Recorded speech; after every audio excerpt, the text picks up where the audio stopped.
It's baseball season, Nicholas. Oh. You know what that means? No, I don't. It's Cronenworth time, baby. Ah, you fuck. Ladies and gentlemen, boys and girls, listeners of all ages, the Dork Shared Universe and Geeks Worldwide Radio proudly presents to you the greatest. I mean, the greatest. And if I haven't said it a million times already, the greatest podcasting team in the world. He's the Jake Cronenworth home run giving up pitcher, Nick Friar. That was terrible. Not your best. I'm the backcracker, Dr. Joe. Well, I'm trying to, come on the fly. And together we are the TLDR Comic Book Club, baby. Nicholas, how you doing? I don't know how you come up with this stuff on the fly, because there are times you do it and I'm listening. I'm like, he's gonna tongue twist himself, but like that was the first time you've done it, maybe ever, if not in a really, really long time. Yeah, it was. So I'll tell you what, Nicholas. Last week on the show, it was a little brain dead. Mental mush upstairs. Today I feel a little bit more refreshed. Yep. But I did so much reading this week that I didn't give myself proper time to come up with a half decent intro. But you were very productive today, though. I was very productive today, and we got some great stuff to talk about. So without further ado, my friend, tell the people where they can fucking find us, huh? One thing I want to say, though, because you brought up Cronenworth, and it reminded me, because never mind what happened 9 years ago when I faced somebody who went I think it was 2 for 3 off me or 2 for 2. But I'm here doing a podcast with you. Owned you. He is just like a couple of weeks ago, maybe before the start of the season, signed like an $80 million deal to stay in San Diego for basically the rest of his, the prime of his life. So I'll tell you what, Nicholas. You won that one. That's fucking right. But I'm coming back to these images too that Doc made you. If you're watching us on our stream right now, you can find us on Doc's Twitch stream. You can find us on Twitter. I know that's Barren Wasteland right now, but we're still there. We're also on YouTube as well, TLDR Comic Book Club. You can find all our streams there. Joe has made these cool images to promote the show. He's been doing a bunch of different stuff, over the life of the show, but you can find these on images. I'm telling you right now, I've seen plenty of other podcasts that promote their shows outside of the DSG, other comic book shows.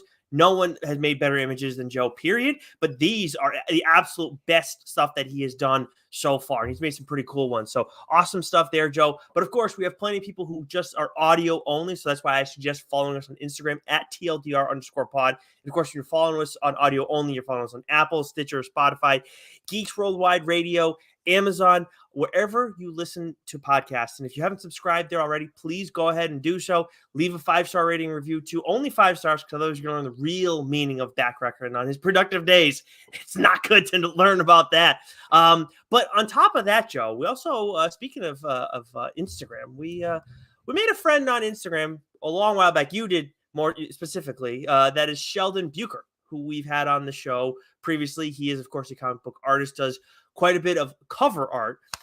We've seen a lot of Good Boy stuff for him. He's done stuff for the Massiverse as well. And he reached out to us because he's involved in something that's pretty damn cool. So he's helping raise money for the Voices Against Cancer initiative. And he's doing so with Emily Swallow, who maybe you don't recognize that name off the top, but I think we all know who the armorer from The Mandalorian is. And that is who Emily Swallow plays in The Mandalorian, which is pretty sick. She is hosting this live stream event with TV film blacksmith Tony. I think I wrote his name down incorrectly, so I'm not going to say his last name because that's not Swallow as well. I think it's Swanton. But anyways, they're hosting a live stream event, and it's called The Fandalorian. It's going to be on April 22nd at 1 p.m. Eastern Time, 10 a.m. Pacific Time. And for people that want to get involved, there are 2 ways that you can watch this event. You can either purchase a ticket to gain full access, but I would say the better option is you purchase this image, this print that of the armor done by Sheldon Bucher, and actually it's signed by Emily Swallow, the actress who plays the character. Of course, you're only going to be able to see this on the Twitch stream. I think we will maybe share it on Instagram or something like this. Maybe we'll do something with this, Joe, so people who only listen in audio form can see this. But signed by her, drawn by Sheldon. If you purchase this limited art print, you will gain access to the event as well. Yeah, and what we'll do too is after the show ends today, we'll tweet out the links so that you can check this out and buy the print if you'd like, or if you want to just check out the website and the cause and get into the event, the live stream that way. We'll tweet those out for you so you have access to that and can check that out now. I can't remember exactly when the relationship, that we forged with Sheldon began. I think it was just mutual, liking of art. His cover art for Radiant Black, I believe, is what first put him on my radar and mentioning him, and then he started watching the show and he watches or listens to the show, I should say, when he does his art, which is just awesome. And so, Sheldon's been a great supporter of ours. And when he asked us to mention this, I didn't even hesitate. I said, hell yeah, because it's a great cause. And his art's fantastic. And there should be a great live event. So we really, encourage everyone to go check it out. And, if you're so inclined to either buy the print or join the live stream or just simply make a donation, the money's going to a really good place here. And so, I also, want to mention Sheldon's website, which the last time I mentioned his website, I fucked it up. So I wrote it down so I wouldn't do that again this time. So that's shadowpuppetstudios.com. And there you can see all of Sheldon's kick-ass prints. Now, I took a look at it today, and he's got some fucking awesome Batman ones on there. Some great Spider-Man stuff. So check it out. At the very least, maybe you want to put some prints up in your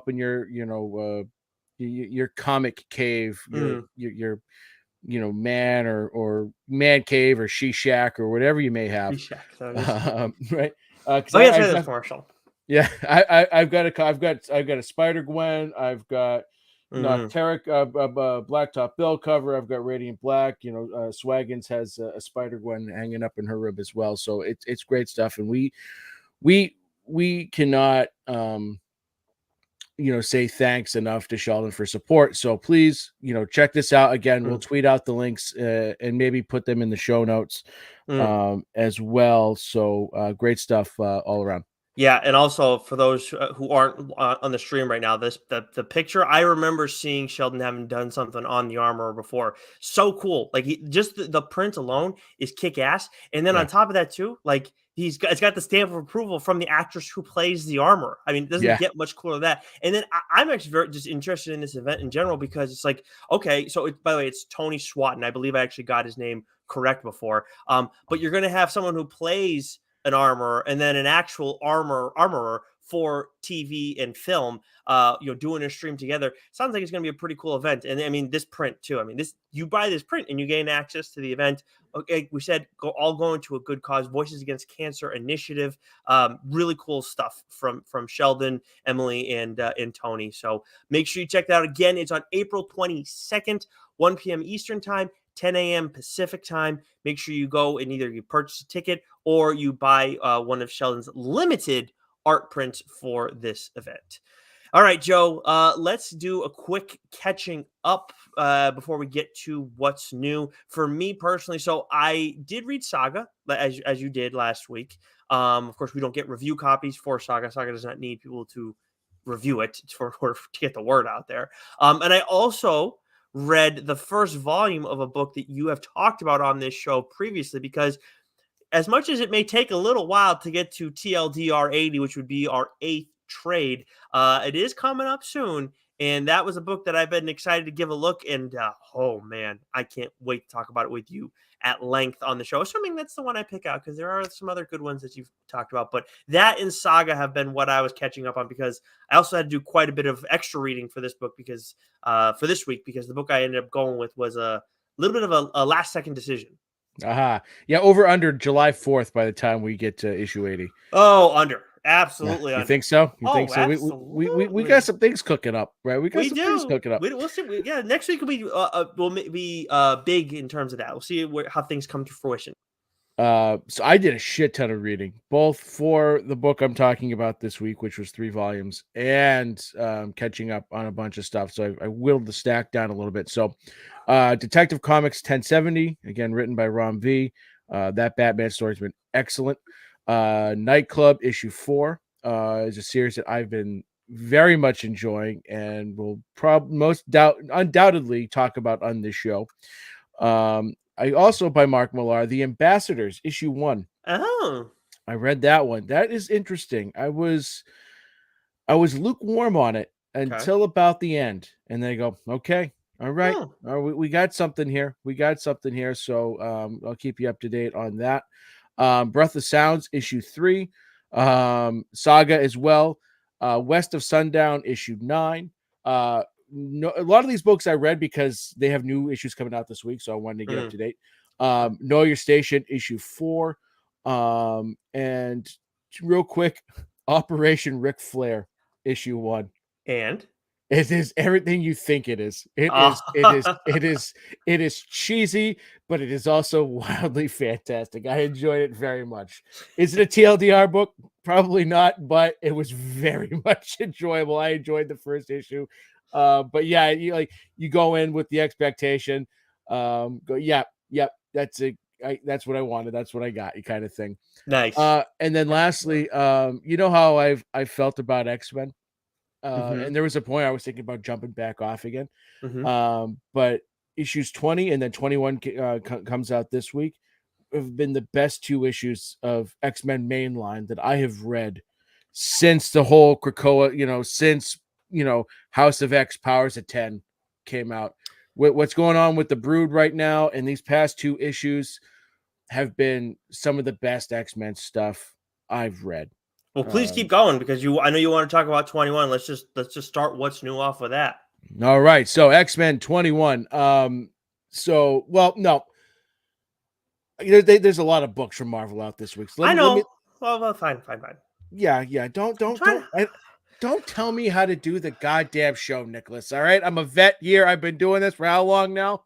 Right. Well, a vet would know to go with the flow sometimes. But yeah, you're right. You're right. You know what? I'm a bigger man. I'm going to say, Nicholas, you are right. So, so X-Men 21. We'll get. Are you sure you're okay?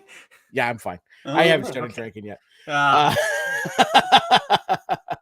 X-Men 21. Like I said, this is like these last 2 issues have been some of the best, because the problem I've had with X-Men up until this point is that the main line has sort of gotten lost in all the different events that have been going on, mostly all of them written by Kieran Gillen. But like it felt like it was getting lost in the shuffle a little bit. Like it was just sort of like, the event was the main X-Men thing, and then the sort of the main line was just there to fill in some gaps and kind of keep the other issues of the various other stories going. But what's going on with the Brood in these last 2 issues, I've seen a character like Cyclops go from fucking wiener to absolute badass in these last 2 issues. My one of the things that I've struggled with this current run of X-Men is that the X-Men aren't necessarily always the good guys, right? Like we've seen Xavier in a whole different light. The shit that we've seen with Beast, right, especially in Wolverine, what the hell? But Cyclops has still always kind of remained like the Leonardo of the X-Men, right? Both the leader and also just the nerd. But these past 2 issues, he's been a real fucking badass. And I've enjoyed it, and I enjoy what I've really liked too is that they've towed that sort of gray, gray line or whatever you want to call it, right? The shades of gray, so to speak. They've towed it really well without like completely tipping the scales, like being the goody, always do good X-Men, right? But also they haven't necessarily been the fucking beast just going all out fucking heel, right? And so like they were able to like make decisions and make the right decisions that I feel like doing so without like going to one extreme or the other, which Mm. might sound like they're riding the fence, but no, for the X-Men, I think that was actually a pretty good thing. Mm-hmm. So I've enjoyed this very much. And like I said, I have not read any of the extracurricular stuff. I've just been reading mainline X-Men, and these last 2 issues have been some of, like I said, some of the best since House of X and Powers of 10. So I'm going to put you a little bit on the spot here. So we're 21 issues into this run right now. If you were to give it a grade, if you want to do numbers, letters, I don't care. What do you think you would give this run of the X-Men? Just that title. You are putting me on the spot. I don't know. I think overall it's been like a B-. That's what I was kind of the sense I've been getting. But these last 2 issues have been like they've been A+ stuff. Gotcha. Right. So yeah, okay. And It's not like it was a C+ and these 2 brought it up to a B-. I think overall I think it's been pretty consistent, somewhere in that B- to B range. I think, being caught in the middle of events kind of hurt it a little bit, just because it was, like I said, it was just there acting as filler.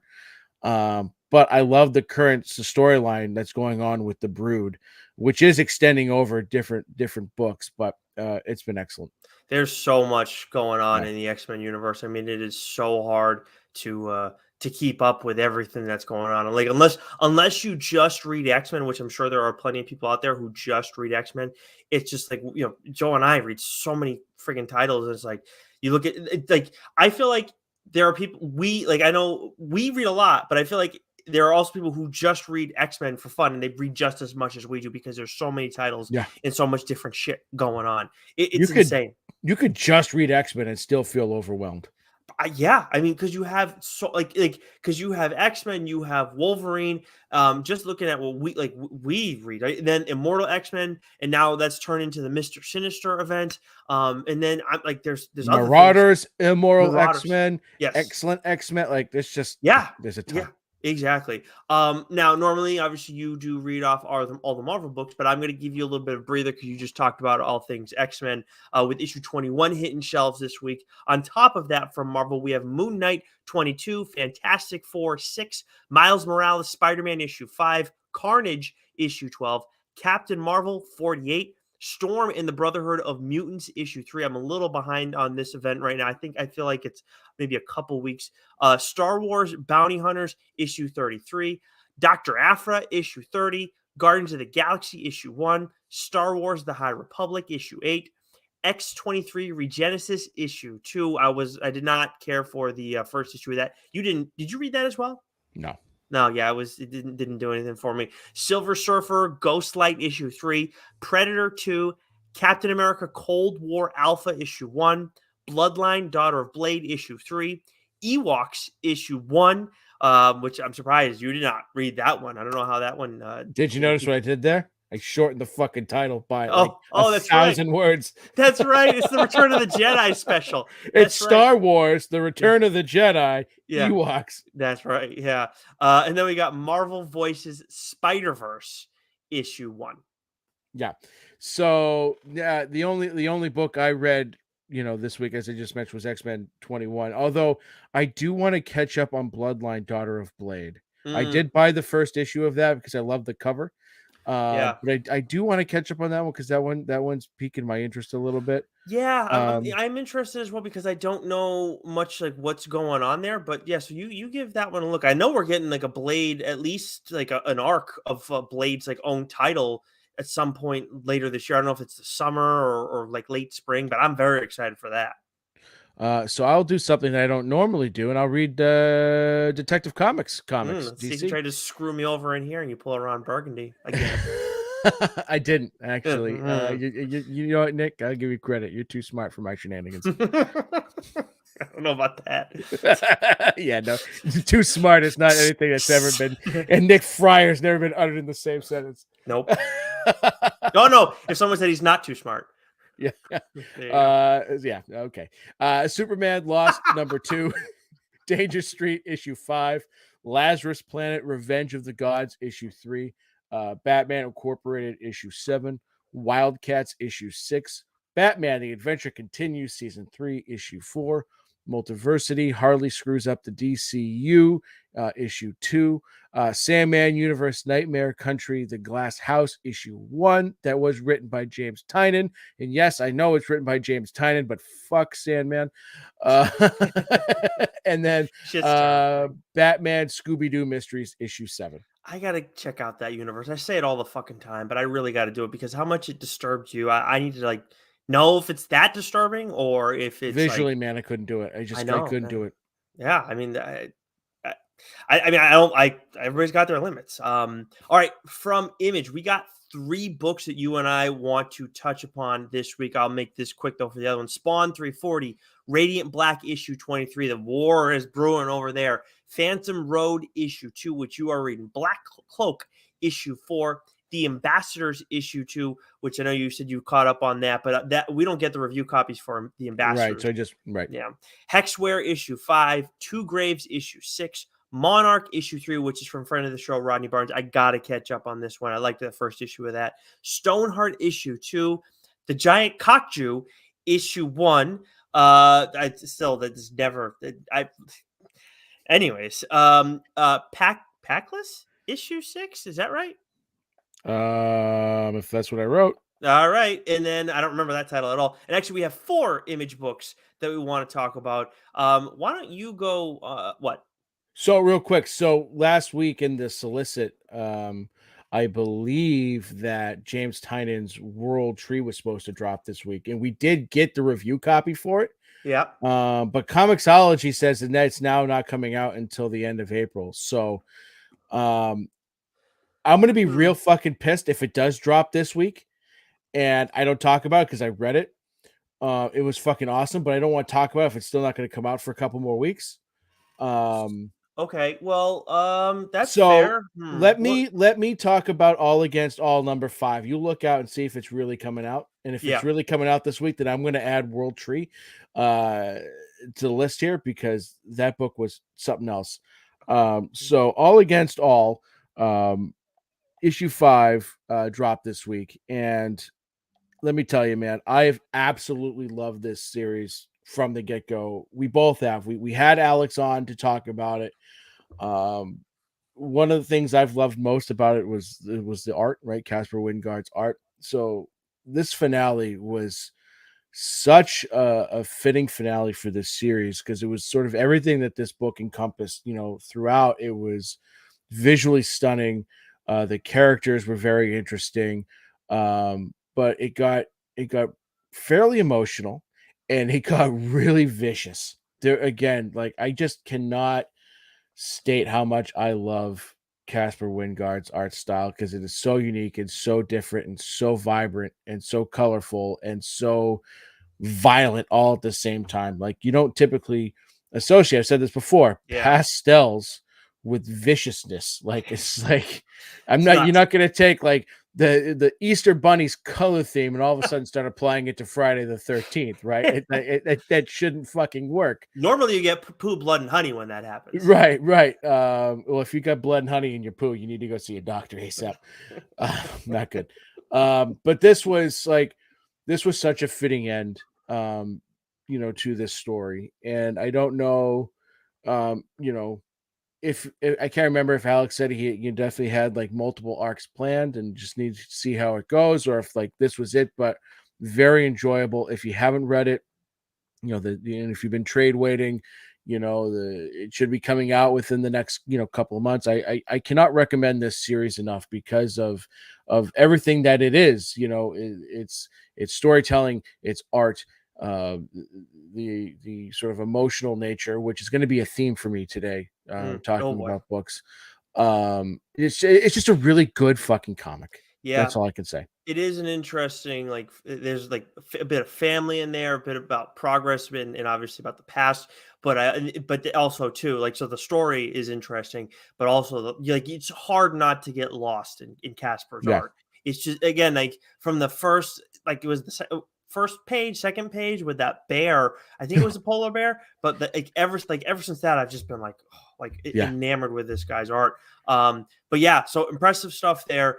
And obviously we had Alex Packnadell on the show a while back, as you mentioned. So make sure you go listen to that in audio form if you haven't already. You can only find our Friar side chats in audio form on our audio channels. We do not stream those. We did that only once.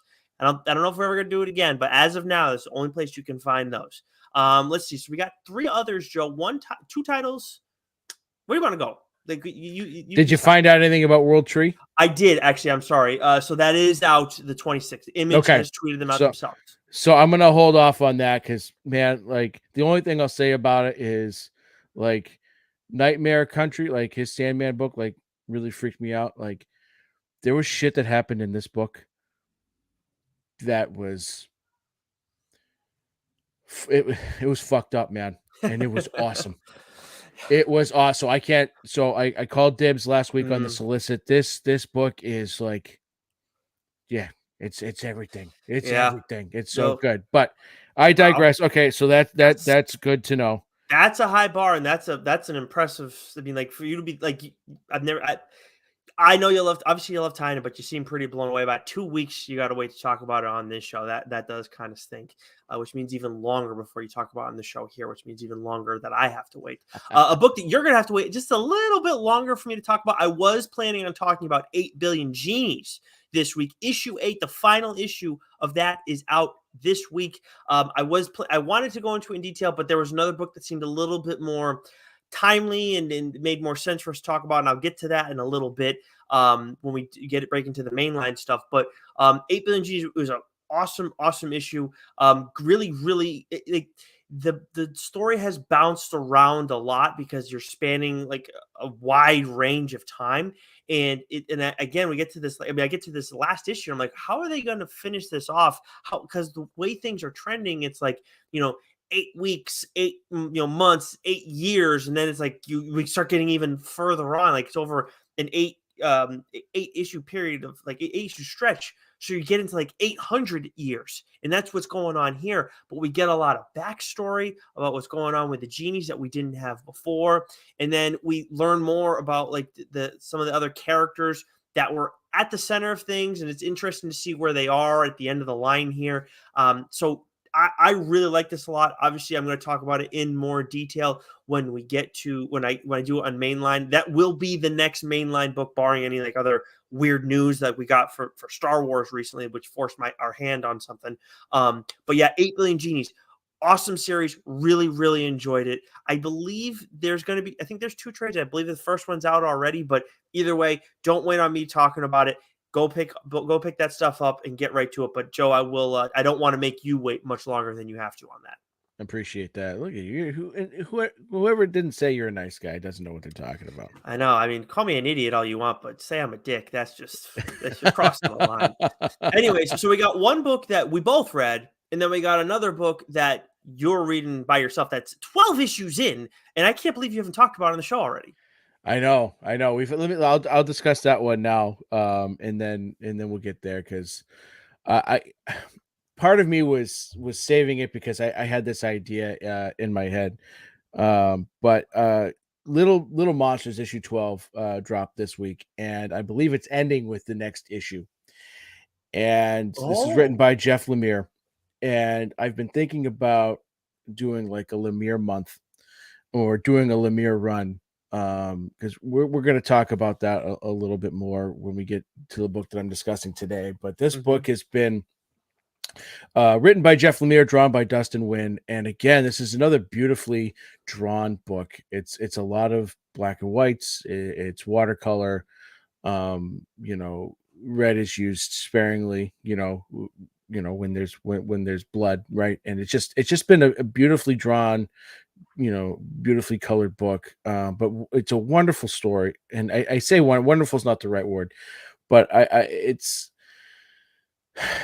a book where there's not a lot of action in it, right?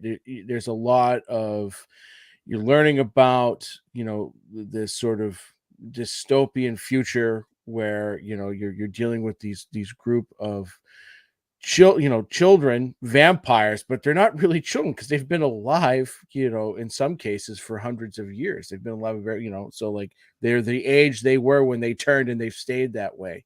And every issue we get we learn about a different character and their backstory, and then how it all comes together. Like, this is what Lemire is really good at, is, he takes all these emotions, he takes all these themes, and he just is able to tell such a wonderful story. And we're dealing with vampires here, and we're dealing with, all the things, the existential crisis that these kids have been dealing with for decades. And when their sort of world comes crashing down and sort of is opened up to them, it's sort of a Lord of the Flies kind of thing that goes on there. And then you throw some humans into the mix, and it gets really wild. And this issue in particular does something the series really hasn't done. Like, it ended on an absolute fucking cliffhanger, and then just has the words concluded. Like, usually we'll say like to be, it just says concluded. And I went, what the fuck? And so it was an absolute excellent issue. I've enjoyed it. This is, again, like, this is another book I've been thinking about, because it's like, it's not one of those books that has like a lot of action. It's just really great storytelling. And it does something that I think that the book I'm going to be discussing for the mainline issue does really well. So I'll talk about it at some point, because I've got a handful of other Lemire books that I want to discuss as well. But Little Monsters issue 12 was fantastic. Yeah, I mean, we'll talk about Lemire more in a bit, but I mean, it's just the way you talk about Lemire, as much as you get extremely excited over Chip and then James Tynion, of course, it's just like, it's different when I hear you talk about Lemire. And I understand you don't want to pick favorites, because, and I get that, and you don't have to, because you can read them all. But personally, like, if someone said to me, like, James Gunn to my head, Sean Gunn to somewhere else, I would say, who's, someone asked who is Joe Gilmore's favorite comic book writer, I'd say Jeff Lemire. Yeah, I'll touch a big market tease. I'll touch on that in a little bit, because I've been thinking about this, and I know, because you asked me about it the other day. So I wanted to really give a give a solid answer there. But yeah, Little Monsters, excellent series. Awesome. All right, the last one that we want to touch on was the book that we first featured a Fireside Chat guest for, was Nocterra. We got Nocterra issue 13 this week, of course, from Scott Snyder and Tony Daniel. And, we talk a lot about Scott on here, of course, because he's got so much going on over at Dark Horse. I know there's another Image title that he's supposed to have at some point down the line too.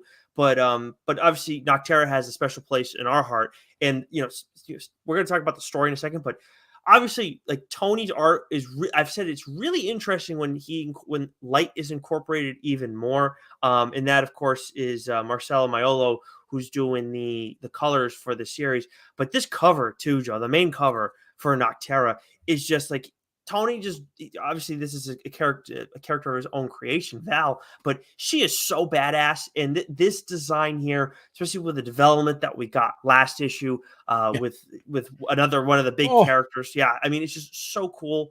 But for me, what's so interesting about this issue is, oh my God, why am I blanking on the brothers Emery. name? Emery, thank you. Okay.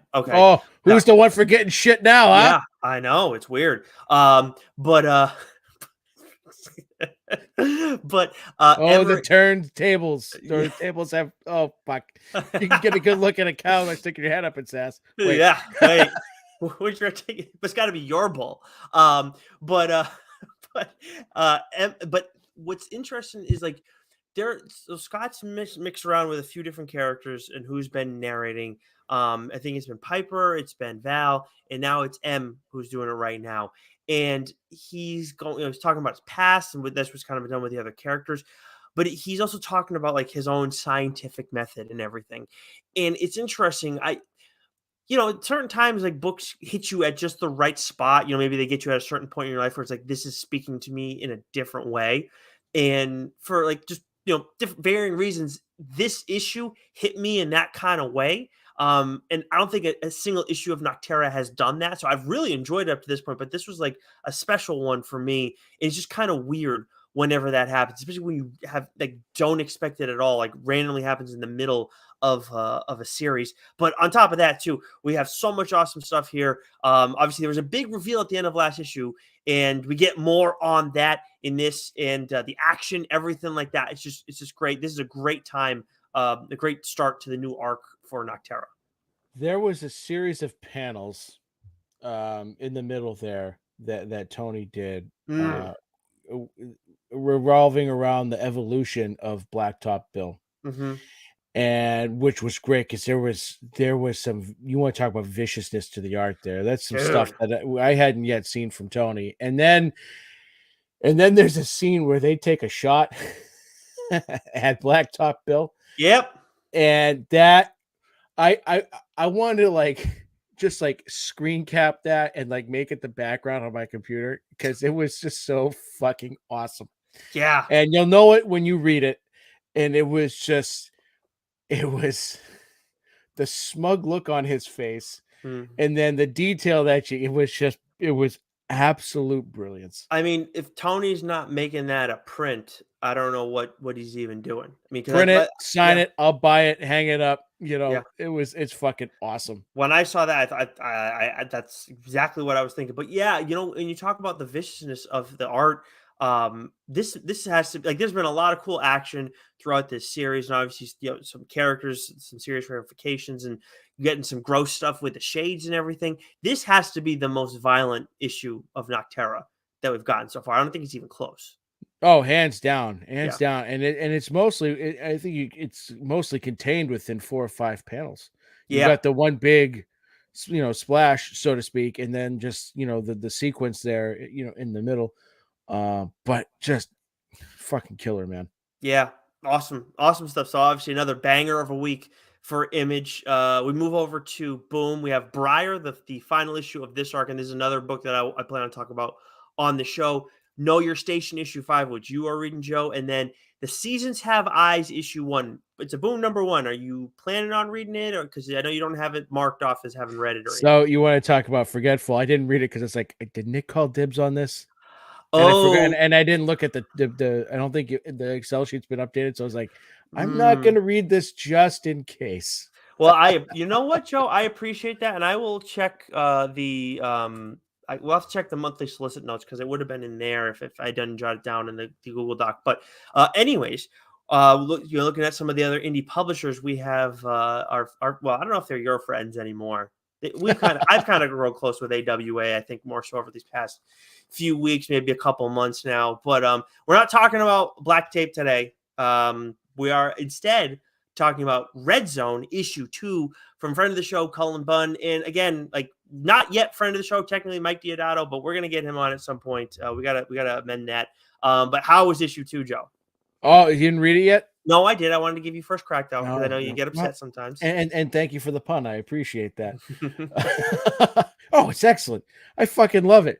Yeah. And again, I love some of the actor and actress choices that Mike is using, you know, to model some of these characters after. But one of the things I love about this book is, I can't remember the young female character's name, but I love how she just keeps questioning him, like, how the hell are you able to do all this shit? Like, who are you? Yeah. Like, it's because he's just, you know, he's just this, you know, he's an old dude, right? He's Liam Neeson, right? And he's a professor, he's a scholar. and he's nerdy looking, and he's just doing all this fucking kick-ass shit. And I love the action sequences. You know, I love, you know, this issue was great because not a ton happened, but it was just like an awesome, like, we need to get out of this situation. And it was just sort of following them, trying just to get from point A to point B to kind of get to a safe house. And right. So like every twist and turn, like, if it can go wrong, it's going wrong. But I love, you know, I love Cullen's writing. But I think Diodato's art here is really driving a lot of this, because he's really great at these action sequences. We talked about it with you know, Absolution and, you know, all the other books that he's done. He just does them so well. It really does feel like I'm reading a movie. Mm-hmm. You know, Yeah, it's wild, like how like we've talked about different artists and how they create motion, within given images. I know when we talk about Sheldon, who we mentioned earlier, like he's someone who really does that with his covers. I think of when I think of that for him specifically too. It's with his Spider Gwen artwork yeah. more than else, but like the way that Mike does it, it's just nuts because it's like you think, oh, this is like a thing you just can't do with art. You can't do this in comics because, like, yes, you can create motion, but there's limits, and I feel like he pushes the limits more so than anybody, because just it really does feel, especially when you got characters that look like people we've seen on this, the big screen. It's just it's crazy how it adds that, and there was at least one other character or one other like lookalike, however you want to put it, that he added to the mix in this issue. And yeah, it's just a lot of action, really setting the stage for what's going to happen. I would think in the next issue, where this was a fun one, but the next one's going to move at a crazy pace because now these characters they had a target on their back, but now the ante has been upped. So a fun issue from Cullen and from Mike, and really enjoying this series. And it's only set to have 4 issues, so this one's going to be moving quick for you guys. Which is the 4 issues. It's usually 4, usually 5 for AWA. I always forget.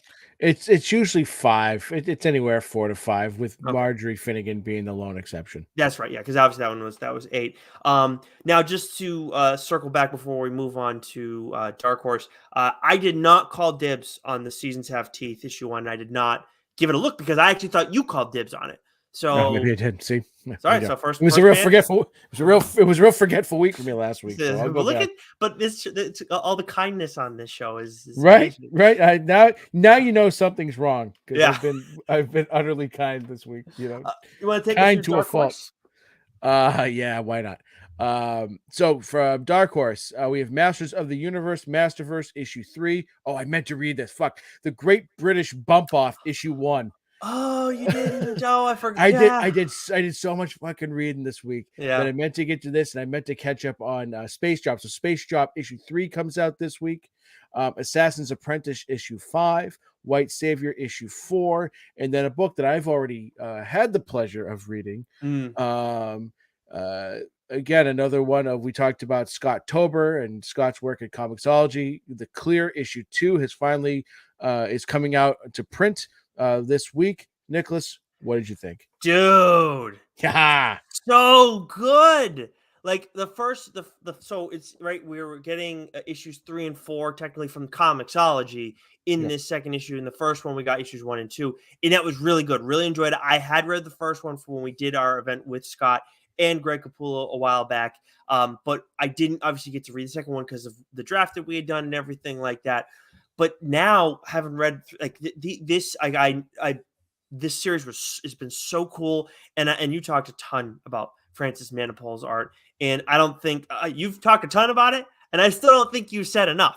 It's so cool, so impressive, because there's like it's got this like amazing, just the colors are just like are jaw dropping, and you can get lost in those. But then you have like these gritty moments as well too. In Dunes is such a cool fucking character too. So there are times where we run into line artists who also do colors, or who may on occasion do colors. I obviously we talked about Casper Wingard before, who I think that I'm not saying he couldn't do line art and not do colors, but it seems like that's gonna it brings his art to another level because he does his own colors. Exactly. And I think Francis Manipul is similar kind of situation, because holy shit. And then the developments in this story too, like the character that gets introduced in this, it's like, wait a second, what the fuck's going on? And then you learn about the backstory with Dunes and everything. It's like, I thought it was sad already, but now Jesus, it's like motherfuck, dude, like that's what happened. Yeah. So this is really, really good stuff with from Scott and Francis Manipul. Like absolutely, again, the Scott Tober books, they have been awesome. I obviously have a couple that I'm going to be talking about soon on this show, and I think the next one for you will be Barnstormers, right? Which we're just waiting on that, and then Canary waiting on finishing up, and the Book of Evil. All those on Comixology. The other ones, of course, that we've already done is Night of the Ghoul and We Have Demons, which are available. Those should be in trade paperback form now, if I'm not mistaken, right? Yes, I believe so. Yeah, they're definitely the single issues are out there for those, but this Clear is the ongoing single issue one from Dark Horse. But yeah, some kick. Did you have anything you want to add? Because I know you talked about it at length already. Yeah, no, I mean, again, it's just another example of, like an artist being able to use bright neon colors and still portray a very dark, dingy, Yeah. fucked up kind of world. Mm. Yeah, and you know what too? I don't think this is spoiling anything because I'm not getting into the specifics of it, but there is a certain thing that stands out about Sam's appearance, and you learn about that here. And I was like, I remember reading like when I first saw it, I'm like, Oh yeah, what? Like what? I was yeah, like, what is yeah, it? Like it's okay, yeah. it's interesting, and now it's like, wow, that's Forgot so much about that. cooler. Yeah, fuck yeah, Yeah. When you talk about the heavy shit, it's like, oh man. yeah. I So forgot about that. everybody will know exactly what I'm talking about once you when you read that one. So the Clear issue 2, obviously volume 1 is out now as well. And that's going to be 4 issues that you guys can pick up. And of course, if you have Comixology, which I will remind you later on why that is such a valuable tool to have at your disposal. But you can read all the issues of the Clear there as well. Now, Joe, I will take us through the rest of these so you can prepare for your mainline book. So from IDW, we have TMNT, Usagi Yojimbo, Where, When, issue 1. Actually, did you get... Oh, no, we don't get review copies for them. That's right. Damn it. Yeah, it's a tough one. Star Trek issue 6, Star Trek Defiant issue 2. From Skybound, we got Dark Ride issue 5 and Chroma issue 4. From Vault, well, again, we sometimes get review copies from Vault, but I did not get Barbaric Hell to Pay issue 3 this week, as much as I am very excited to check this one out. West of Sundown issue 10, which you are reading. End After End issue 6. Nightfall double feature issue 3. Then from Dynamite, we got 007 for King and Country. Comixology, we got Cullen Bunn's Retroverse issue 5, which Joe is reading. Edgeworld issue 9. Breaklands season 3 issue 1. And then speaking of Scott Tober books, we got Dudley Datsun in the Forever Machine issue 5. And then lastly from Millar World, of course, like Skybound prints through Image, we have Nemesis Reloaded issue 4. Awesome series there. Joe, it is now time. It's been a while, and obviously took us forever to get here. It's been a while. We have we're in our 78th mainline episode of TLDR. What book are you talking about today? So this is a book I've wanted to read for a while, and a friend of the show, Freddie, this is his favorite book, and he's the one that initially turned me on to Jeff Lemire. So this is Essex County, originally published through Top Shelf Publishing, with the hardcover collected edition that came out that collects everything from IDW.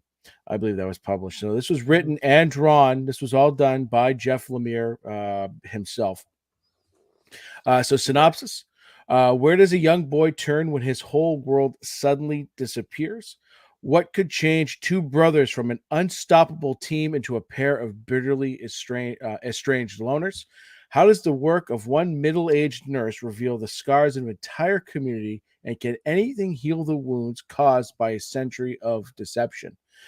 So this was collected. This is 3 volumes. The first volume being Tales from the Farm, which was released in 2008, as well as Ghost Stories, which was volume 2. Also released in 2008, and then The Country Nurse was released in 2009. That was volume 3. So those 3 volumes encompasses those 3 stories: the young boy, the 2 brothers, and then the nurse. And while they are all sort of their own separate thing, they are all intertwined, with each other in a way that I think only Lemire could do. So this was about 12 issues. I think some of the issues were a little bit longer in length, because the hardcover collected edition is over 500 pages, but it also includes a couple of short stories that were part of it. I just for the show read the 3 main volumes, but there was a lot there, and I flew through. I read this all over the weekend. It was absolutely fantastic. So part of the reason why I wanted to do this book too is because the show They made it into a show, which right Yeah. now can only be seen on the Canadian Broadcasting Company. Oh, right? is So that what it is? I knew it was some random shit. So right now it's just in Canada, but there are plans to release it, in the States and elsewhere. And Good. after reading the book, the first thing I did was watch the trailer, and I made Megan watch the trailer because I remember seeing the trailer when it first debuted, but I hadn't read the story yet, so I had no premise, right? No sort of what to expect, and I'm just thinking to myself, please don't fucking sweet tooth this thing. And the trailer was so good. It seemed so very true to the book. Some changes were made, of course, right? You had to sort of like, they had to go, I think they just sort of made some of the characters a little bit younger. But they could have looked a little, to me, they could have been a little bit older because Lemire has a very distinct art style. But what I saw in the trailer, what I read from the books was very spot on. Now I remember watching the trailer for Sweet Tooth going, well, they changed this, they changed that. And then, right. So I didn't get any of that from this. And so I can't wait for this to be released stateside so I can watch it. Nice. But, you sort of asked a question earlier, and we sort of discussed it briefly about my favorite writer. And when I got back into comics 2018 19, right around there, some of the books, I mean, I'd been buying just sort of like some Batman graphic novels throughout the years and things like that, making sure I had a nice good graphic novel collection. But getting back into comics, it was Chip, it was Tynan, it was Kieran Gillen, right? Because the books that really kind of got me back into it and got me into the indies, because I was just grabbing a lot of the Marvel stuff too, but what really got me into the indies was Zdarsky, it was James Tynion, it was Something's Killing the Children, it was Kieran Gillen's Die, and then from there it just took off. And for me, consistently, the way Chip writes, because that's the thing with Chip and and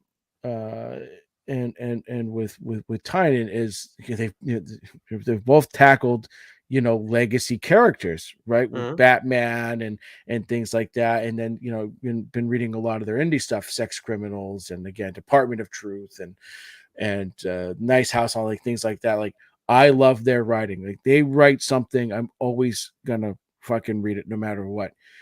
And they tell all different types of stories, right? Ranging from horror to Batman, Teenage Mutant Ninja Turtles, again to Sex Criminals, to Daredevil, right? And I just love their stuff. They're excellent writers, and they understand the characters, that they write really well. Now, Lemire has also done work for Marvel, right? He had a Moon Knight run, which was excellent. I thought he tackled that character really well. But when it comes a lot over there, when it comes to Lemire, though, especially his with his indie stuff, what I'll say is that I think there's no other writer that is more impactful or influential to me than Lemire. And I sort of categorize that differently than like, oh, this is my favorite writer kind of thing. Because I know that when I read a Lemire book, I'm going to feel something on a completely different level. It's going to hit me like an emotional sack of bricks. Because he, the themes that Lemire touches upon it's pain, right? It's all sort of revolving around pain or depression or addiction or loneliness. It is. I was telling Megan about this, and she goes, "What the fuck happened to him?" As a kid growing up, and I know zero about Lemire's background, but I know some of the stuff is biographical, and Essex County is sort of a biographical story about the small Canadian town in which he grew up. But he does that. Sean Lewis, did this with Bliss, right, where he tapped into something that that triggered in me just outright, like, I've experienced some of this shit on some level in my life. And, a lot of times we read comics to escape, that shit. But these things like dove in head first. And it's always very cathartic, I think, reading Lemire, and especially Bliss with Sean Lewis. So that is, it's a different type of comic book reading experience for me than, say, reading a Zdarsky book, reading a Tynion book, reading a Rodney Barnes book, a Scott Snyder book, right? I just imagine Chip hearing this right now and saying, "Yeah, of course, like it's Chip Zdarsky," like being all goofy about it. Like, yeah, that's what I want. Yeah. But it's a wildly different experience, especially for me, right? And sort of, all the shit, in my life that I've gone through. So, Royal City, which is a book I will talk about at some point on the show. I've already talked about Sweet Tooth. We see it with little monsters and these little fucking vicious these little fucking vampires. There's a lot of heaviness that comes along in that story. Maze book, right? Yeah. Like, just absolutely fucking ruined me. So like, I read these books, and they're books that I immediately need to discuss with someone, because that just, to me, how impactful they are. And what I wanted to say earlier, right, was like, Lemire's writing, it's almost as if you're reading a short story in comic book form. Like, if you're reading like The Old Man and the Sea, but as a comic book. You Right? make like short story prose. Exactly, right? Because it's sort of like just the way he writes. It's the story, the flow, the narration. It's you could just take the dialogue and take away all the art from a Lemire book and read it, and like a script, and be like, this is a really good fucking story. It's like you're reading, you went to the library and grabbed a, or you went to the bookstore and just, you bought a fiction, book, and read it. I wouldn't know what that's like. I know, because you're fucking stupid. Wow. Wow. Jeez, just come for the throat. I had to. I was too nice earlier. I had to. Having an emotional moment now. I'm feeling my feelings. You know what? I'm just gonna go for Nick's jugular. All right. Yeah. I'll shut myself up. Okay. But that's what Lemire, does for me. And Tom Bellows, who listens and is a fan of our stuff, he messaged me on the side. He goes, "Is this book good, great, or excellent?" And so I sort of, had to preface it by saying, like, this is not a typical comic book. I want you to just sort of be prepared. Like, this is, you want to take this from the approach of like you're reading a short story, because it's not always action. So it's a lot of character work. It's a lot of story. It's just a lot of storytelling, but it's so fucking good. And so, like, this might not be for everyone, but I think everyone should read it, if that makes sense. Yeah. Because it's just so good. So, at its heart, Essex County is a story. It's about pain. It's about loneliness. It's about loss. It's about regret, right? Really fun, escapable topics, right? That we want to read. But it's the way that he writes these stories, and the way, like, I always talk about how Scott Snyder, like, when he's writing his book, especially like Nocterra or anything in general, right, he throws these threads out there, and you kind of go down these little different avenues, and then the way he's able to pull those two strings together that brings them all together, right? And you go, boom, wow. Like, Lemire does that very well, especially in Essex County. So, like, the first volume, Tales from the Farm, revolves around the story of this little boy. He's not little, teenage boy named Lester, Papineau, and he has lost his mother to cancer, and he's now living with her brother, his uncle, on a farm, and they just don't get each other, right? I wouldn't say they're like oil and water, but like, they have no idea how to connect, with each other. And so you're dealing with a kid who's lost his mother, and you're dealing with a stubborn uncle that doesn't, know how to care for this child, even though he really, really wants to, because, his sister, was so important to him. And they have a very strained relationship. And so you got this little boy who's wearing a cape and a mask all the time. Like, so he doesn't fit in either, and so now he's being thrust into this small Canadian, country town. And so he befriends a character named Jimmy LaBeouf, who runs the local gas station / convenience store. And he's, Lester's uncle pretty much tells him, I don't want you hanging out with him. You are not to interact with this guy. But they do, and they form this relationship, and it gets really strained because the uncle finds out about it and tells him, not to happen. That's kind of, there's more to it than that, but that's sort of like what the first volume revolves around. But the name LaBeouf becomes a prominent name in the second volume, because the second volume, Ghost Stories, revolves around Lou and Vince LaBeouf. And this story primarily takes place in the past from when the first volume takes place. And they're two brothers from this town, Essex County, and they're hockey guys. Vince is the older brother, and Lou is the older brother, and Vince is the younger brother, and they're both hockey players, and they're playing sort of for like the minor league, semi-pro kind of team, and they're both really, really good. And they're playing, and they're really close. And then something happens between the two of them where one of them sleeps with the other one's wife. Oh, jeez. Right. I'll do it. Right. And then they the younger brother leaves with his wife, and then you find out that she's pregnant with a kid.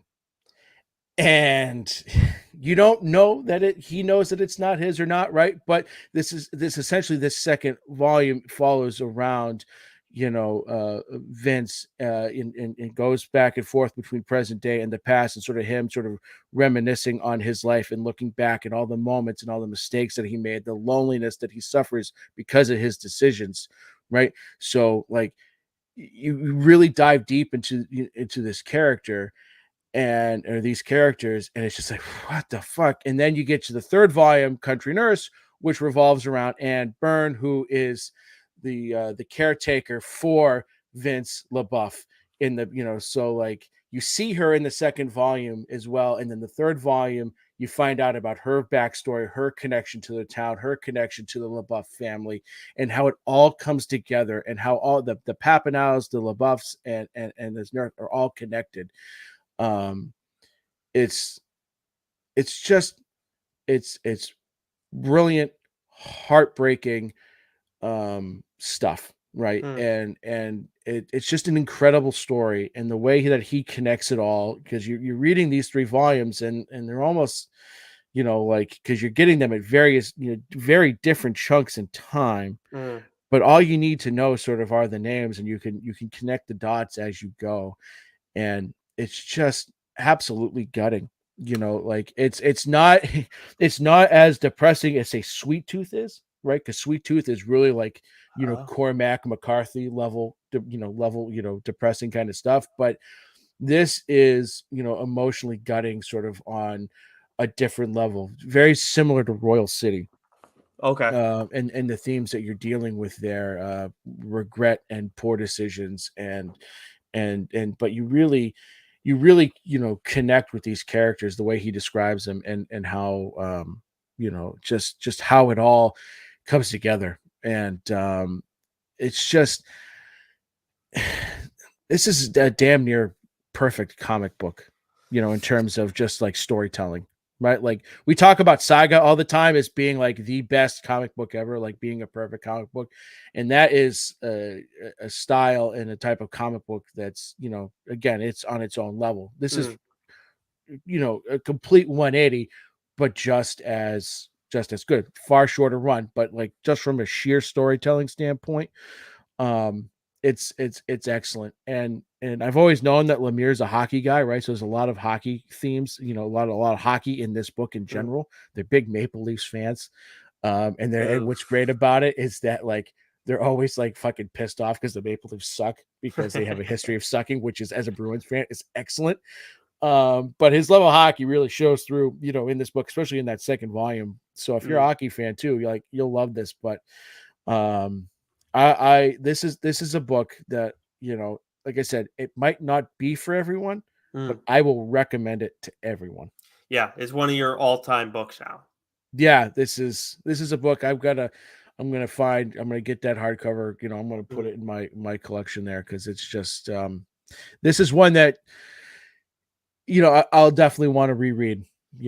Sounds like it. But like, again, when you talk about like being able to escape with certain stories, sometimes like it's good to escape into stories like this. I know sometimes you got to be in the right mood, but like to escape into a story like this where you do experience real emotion, because like it's okay, like it's good to feel your feelings. Like we've learned that when you don't, it's a bad thing for most people.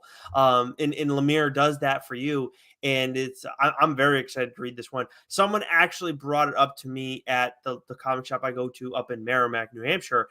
And I was like, oh, I might steal this one from Joe. And then I messaged you, and I think you said, like, I already planned on talking about this. I was like, all right. Or I saw it on the sheet that we have. I can't remember. But that person said to me, too, like, Lemire just is so fucking draining with his writing, because all of his stuff is sad, but it's like, it's interesting. Like, it really is. He really does a good job with that. It's his character work is in his grasp on sort of the human condition. It's wild. I mean, Chip does that really well too, but it's on a different level, right? Yeah, I'm very excited to give this one a look, and of course available on Hoopla. But like you said, like if you want to pick up the physical copy, if you're a big Lemire reader as well, I'm just in hearing all this too. I'm like, I want to read this before. I'm glad the show is only being broadcast in Canada right now, so I can read this before. You don't need to do that with comics necessarily. It's one of the benefits. Like unlike with prose, I feel like it's a tough thing to do when I have read prose. But still, I'm also like, can we just get this in America too? Like, it sounds like it's going to be a great show. Like, let's just watch this. What are we waiting for here? Yeah. But awesome stuff. Anything else to add on Essex County? No, because I don't want to, say too much, obviously, right? I don't want to, but like, it's just know it reads quick, even though there's not a ton of action, because you just get pulled in, right? That's what a good book does in general. It just pulls you in, and anytime you say though that Lemire is the writer and the artist, I'm always like, oh fuck, like shit's gonna get really, really real in this story. All right, well, the book I'm talking about is far less serious than what Joe talked about. Definitely more escapism, if you will, and that's Star Wars Thrawn. And it's no secret why I'm talking about this book this week. I believe we knew that Thrawn was going to be in the Ahsoka show, but either way, if you saw just the original trailer that was released, we saw the back of his head. But if you've seen some of the stuff that was at like the Disney Celebration, that's been leaked on Twitter. We've seen the face in the actor who played the character in the show, the Star Wars Rebel show, is actually playing this character in live action as well. So that's exciting. But I want to talk about this series that came out in 2018. It's a 6-issue series written by Jody Houser, art by Luke Ross, colors by Nolan Woodward, and then letters by Clayton Cobbles, who we obviously see a lot of Clayton's work across different companies.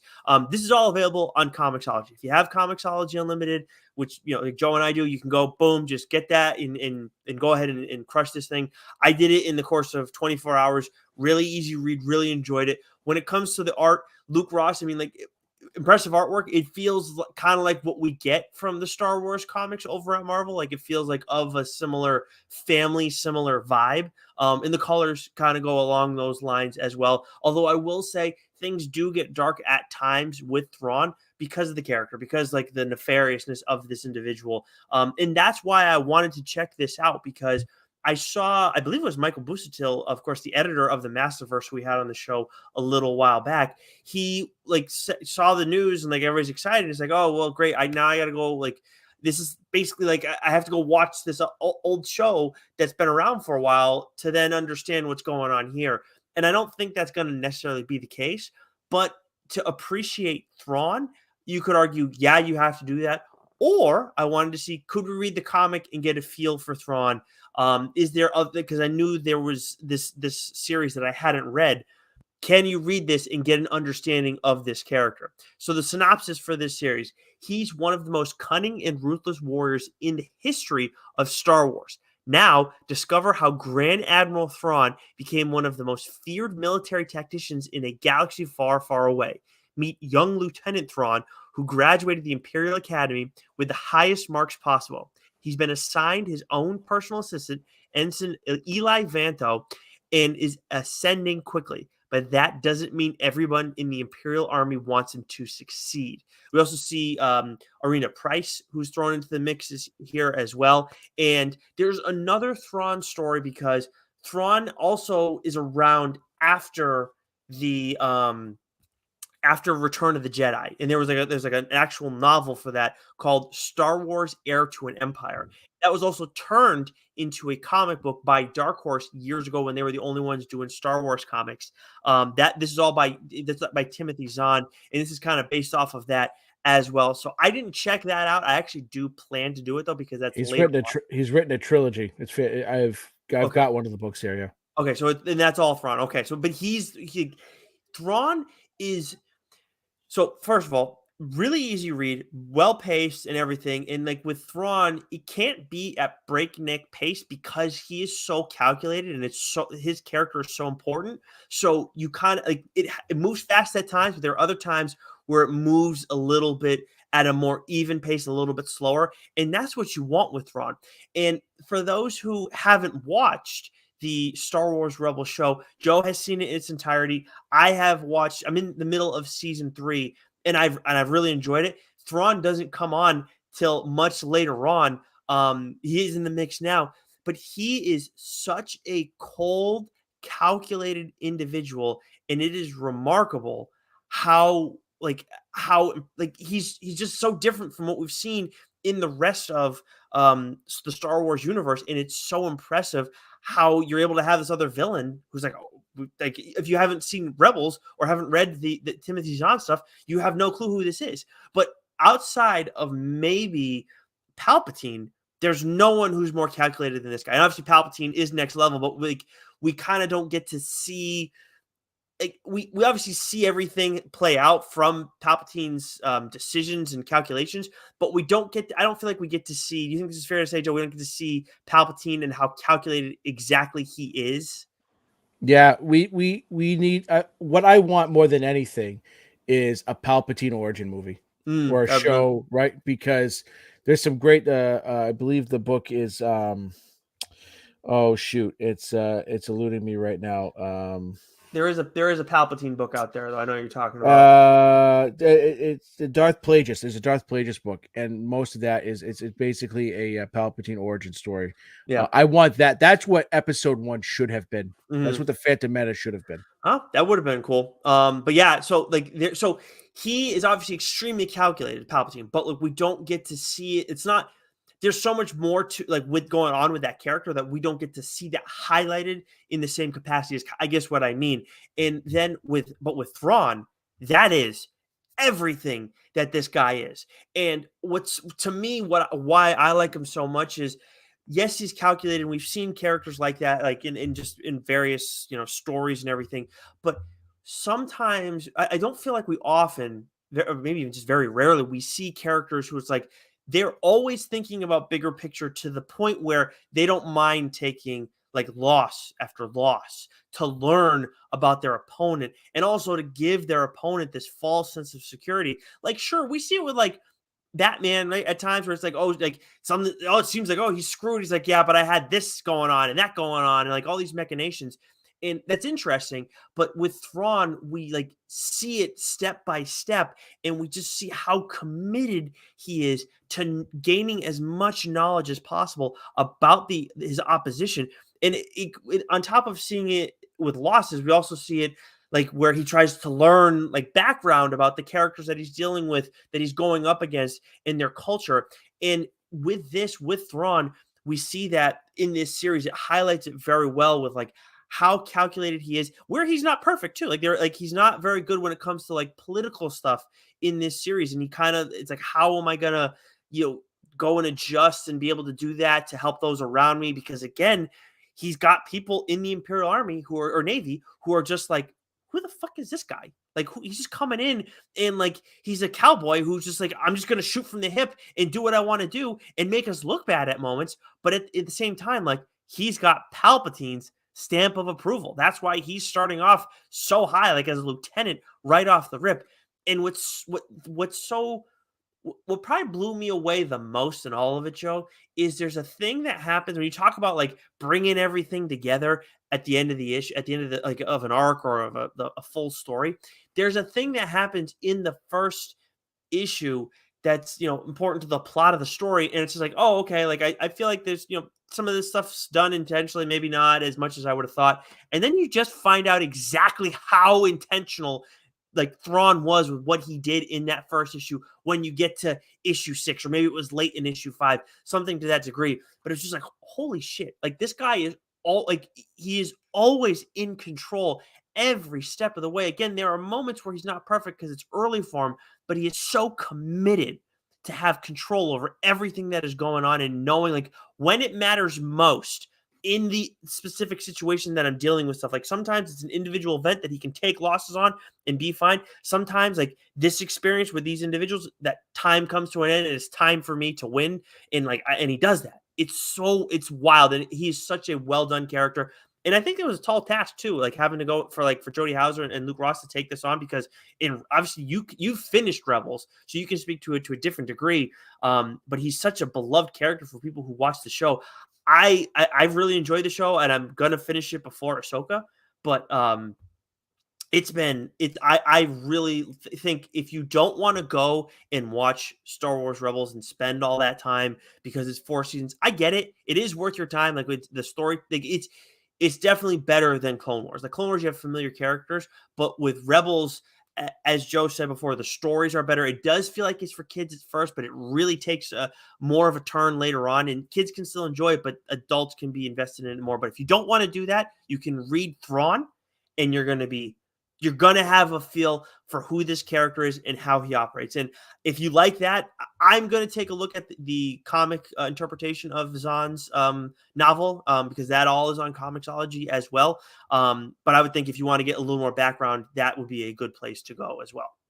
Yeah, Thrawn is one of my favorite characters, and I loved him in Rebels. And I bought the book to start reading the trilogy. I just haven't gotten to it, but he is so calculating, like you said, and he again, the adage, right? Playing chess while everyone else is playing checkers. That's Thrawn, but he's fantastic. I absolutely love him. So I can't wait to give this a read. When people talk about like Bill Belichick, like back when he was, when he knew how to win still, it's like, this is kind of like, if there's ever a fictional character that feels like he was based off of Belichick, it's probably Thrawn, which is, I never thought about it until right now, but it really is the case. But that is going to do it for our mainline episode. Of course, make sure you subscribe to the show on all the audio, on whatever audio channel you listen to podcasts, and leave a 5-star rating and review, or the highest rating that you can give us. It's a big help to the show. Looks like we're going to do mainline next week. Maybe not. I don't know. We haven't put feelers out yet, so we'll see. But a lot is up in the air right now, but you never know. So make sure you subscribe there. But until next week, Joe, stay sexy. You know it.